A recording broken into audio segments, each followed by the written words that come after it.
Kuya, dito!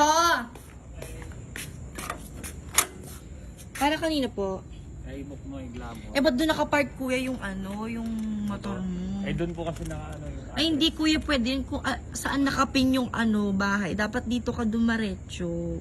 Huh? Dito yung ipinin kong location eh. Ano yun, Ang kuya? address po kasi 222C. Ayun doon yung 222C. Ayun yung 222C. Oo, 222C. Ano yun, kuya? Ayun ang address nyo, 225. Marami ng kayo. Nagagalit yun. Inaano ko ba siya? Ano yan, kuya? McDonald's. Ay, ayoko niyan, kuya. Hindi yan yung order ko. Ayoko yan, kuya. Crispy chicken fillet. Eh, ayoko nga niyan. Hindi yan yung in-order ko.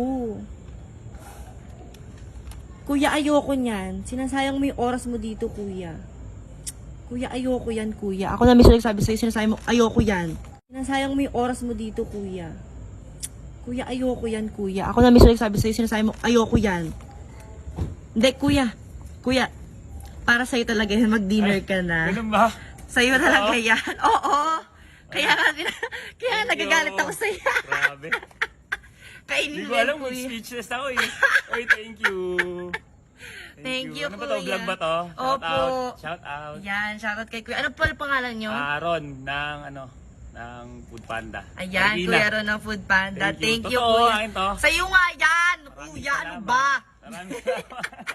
Kala mo galit talaga ako. Hindi, ano lang ako overwhelmed lang ako. Thank you. Thank you, kuya. Merry Christmas. Bye-bye. Nakakaloka si kuya. Para sa kanya talaga yon. Sinadya ko talaga yun na para sa kanya talaga yun. Ayan. So you did this for what?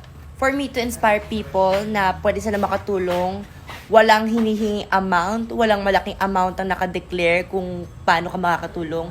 Kasi kung nagmamayabang ako or kino-content ko lang si kuya, dapat hindi McDonald's yung pinagmayabang ko sa inyo. Dapat man lang yung mga mamahaling pagkain sa bansa natin.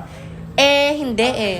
Yung McDonald's na yun, afford ni kuya yun. Pero yung binigay ko sa kanya ng libre yun, syempre, makakabawas sa gastusin niya. And isipin niyo yung fact na makakain siya ng ganong oras. Kasi galing siya sa trabaho, pagod na pagod, as a food panda driver. At for your information, binayaran ko yun. Kung wala kayo nakitang cash, hindi ako nagka-cash kapag nag-order ako online. I pay with my cards, and ayun. Kaya, it is easy for you to judge, pero wala kayong kaalam-alam. So, God bless sa inyo, and ayun, ang sarap ng tulog ko.